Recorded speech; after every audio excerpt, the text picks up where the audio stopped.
Balik lagi ke konten favorit kalian, yaitu konten Q&A, di mana di sini gue bakal jawab semua pertanyaan kalian mulai dari e-commerce kayak Shopee, Tokopedia, TikTok Shop, bisnis online, dan affiliate. Jadi tanpa berlama-lama lagi, yuk langsung kita masuk ke pertanyaan pertama.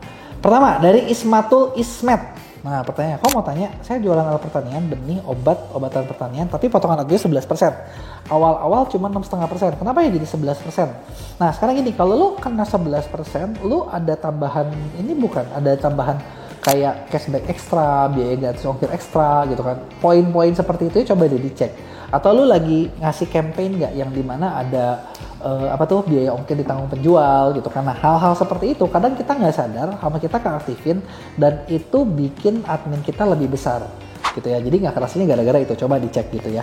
Terus dapur konten, sejauh ini sih belum kelihatan untungnya dengan fitur ini live stream karena rata-rata viewer yang datang nggak beli. Waduh, ini ketika live Shopee belum untung nih ya karena yang datangnya belum beli. Nah gini, sebenarnya kalau lu nge-live tapi belum beli, coba deh lu cek deh, karena gini ada patokan-patokannya. Sebenarnya kayak live Shopee ya, gue juga sebenarnya kita lagi iseng, kita lagi ada beberapa trial di mana di internal kita lagi uji coba bikin akun affiliate, terus hasilnya pengen tahu bagus nggak gitu loh ketika kita kerjain nih gitu kan. Nah ketika kita cobain gitu ya, nah sebenarnya ada beberapa patokan.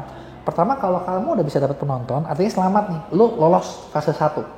Tapi apakah fase dapat untung? Belum tentu. Karena di sini artinya lu ada fase 2 yang gagal. Fase 2-nya apa? Ada ininya.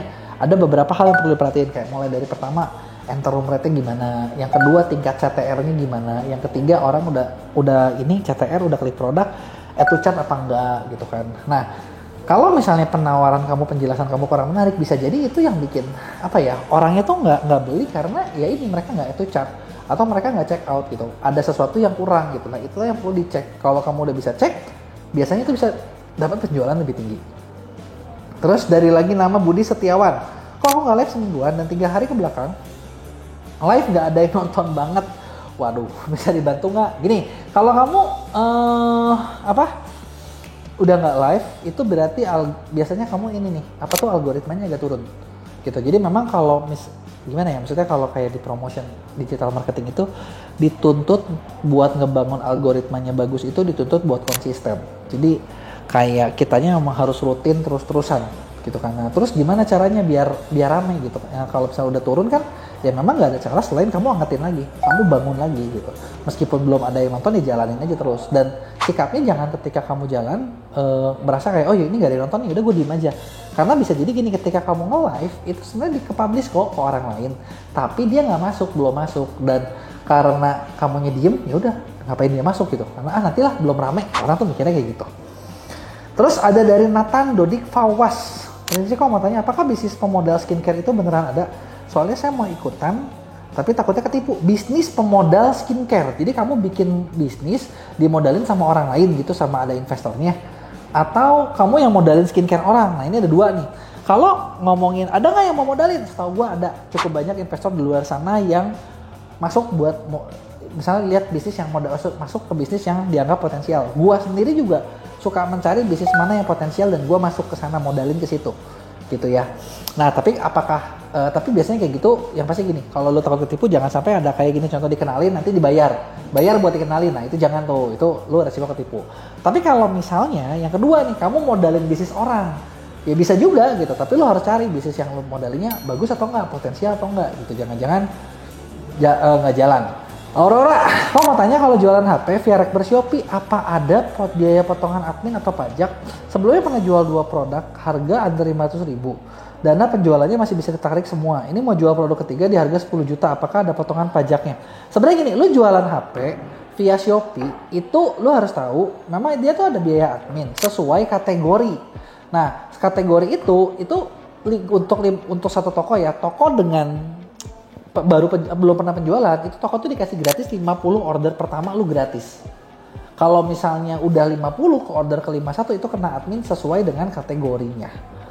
Gitu ya. Terus Raja Salman Al Farisi, jualan di TikTok banyak kali pelanggarannya. Wah, gini, kalau kamu kena banyak pelanggaran, artinya nah itu kamu nggak ngerti nih community guideline-nya.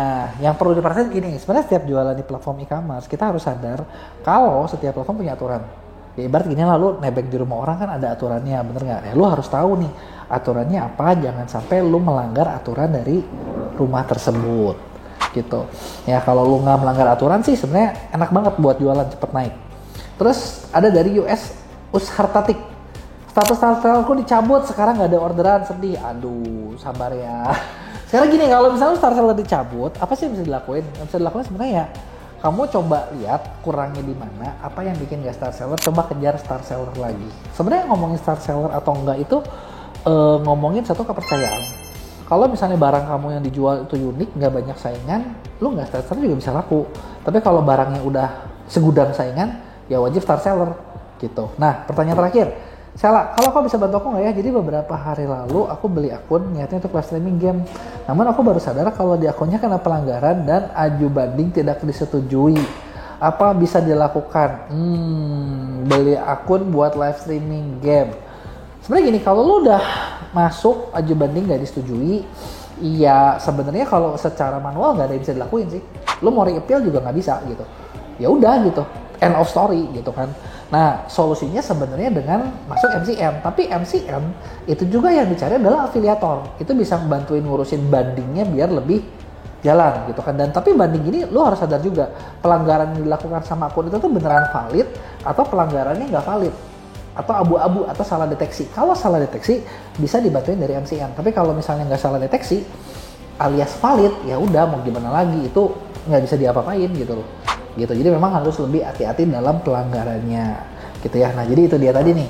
Semua pertanyaan udah dijawab. Jadi buat kalian yang masih ada pertanyaan seputar e-commerce kayak di TikTok, Shopee, Tokopedia, bisnis online dan lain sebagainya, lu bisa tulis di kolom komentar di video gue ya.